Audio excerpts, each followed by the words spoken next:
One of my favourite exotics in D2, the Titan exotic gauntlets, the Synthoceps, offers something that the Titans have been really lacking since the launch of the Destiny series, that being melee range. The old T-Rex armed Titans were well known for their average melee range in Destiny 1, with their only saving grace being shoulder charge, and later on, an increase to its base melee damage. The D2 Titan is a different story however. The Synthoceps have completely changed how the Titan's melee attack performs, so let's get into a build. The exotic perk on the Synthoceps, being Biotic Enhancements, increases your melee lunge range, and improves your melee damage when you're surrounded. Pretty straightforward, but it doesn't specify the amount of extra melee range or damage you get while surrounded. As always, let's head out into a patrol and do some testing. As for the melee range increase, it is absolutely noticeable, to the point where it will look like you're teleporting if you're watching someone else use the Synthoceps. You can lunge at enemies from a very decent range, which can be really disorienting and catch you off guard in the Crucible. So now that we know the range increase is there, what about the melee damage increase while surrounded? This was a little harder to test, but I tried to keep it consistent for the sake of calculations. Using an Ultra as the test subject in the EDZ, I ran through multiple attempts to see the kind of damage numbers I could get, and the following were my results. Punching the Ultra while not surrounded, that is to say, dealing the base damage melee attack, hit for 253 damage. The incremental numbers I saw across various attempts were 288, 463, 639, 814, and 989. My assumption was that the damage would increase while I was surrounded by one or more enemy, so the numbers ranged from being surrounded by one enemy, plus the enemy I'm punching, to being surrounded by 5 enemies, again plus the enemy I'm punching. To put this into simpler terms, my idea would look like this, with increasing damage alongside the increasing amount of surrounding enemies. Comparing to the base damage of 253, being surrounded by one extra enemy grants a 13.8% increase in melee damage. Being surrounded by 2 extra enemies, this increases to 83%. 3 extra enemies, it increases to a staggering 252% bonus to melee damage. For 4 enemies, it's a 322% increase, and finally for 5 enemies, 391%.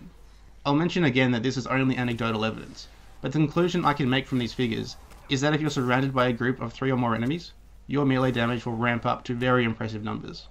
Before we get back into the wild, let's finalise the build.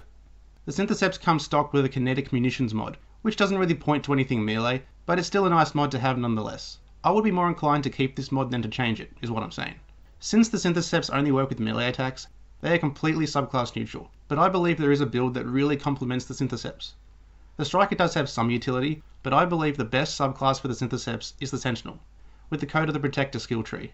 To get the most out of the Synthoceps, we're going to need to get up into enemies' faces for melee attacks, hopefully even get ourselves surrounded, to gain the damage benefits from the exotic perk. This being the case, we are absolutely going to be in for a lot of pain playing this way, since most enemies like to challenge you in a fist fight. We're going to need some countermeasures to stay alive, which is why I really like the Code of the Protector for the Synthoceps.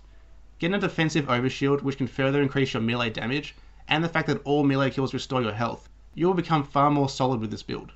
So where are we going to use this? PvE is definitely going to be a great environment for the Synthoceps, since getting surrounded by enemies happens very often, but the increase to melee range that the Synthoceps provides isn't all that useful. Having the ability to fly at someone and almost do a mini death from above attack on them with just a melee attack is pretty handy, also pretty funny, but probably not necessary. The increase to damage though, along with the constant healing and overshields from the skill tree, will make this build very strong with the Synthoceps in PvE. Most patrols, strikes, and parts of the raid do cater to an aggressive player who likes to use melee attacks often, and the Synthoceps will make it just that much better. Crucible is again going to be a great environment for the Synthoceps, but for a different reason. Getting surrounded in PvP isn't as common, not to mention it will very likely result in a quick death, but having an increased melee range is incredibly strong in the Crucible. The Synthoceps will allow you to get away with melee attacks that you wouldn't have even bothered considering beforehand, and with the ability to heal and shield yourself too, the Synthoceps are a deadly option for aggressive Titans who primarily like to use sidearms or subs and fly at their enemies. Since you can easily soften someone up with your gun, then hit them with a melee attack that came from so far away it looks like you were lagging. To be honest, I've deliberately put this episode of the Optimised series on hold, mostly because I was convinced that the Synthoceps were going to get nerfed soon enough, and I didn't want to be a part of it. But now, after a month, they're still in the same place, so I feel I can talk about their insane power more freely now. As much as I don't want to recommend it for my sake, you should absolutely use the Synthoceps in the Crucible. Play aggressively with a burst sidearm or a shotgun if you can get the ammo for it, and punch people from so far away it looks like you're red barring. Anyway, what do you guys think of the Synthoceps? Do you think I'm overselling them a little bit?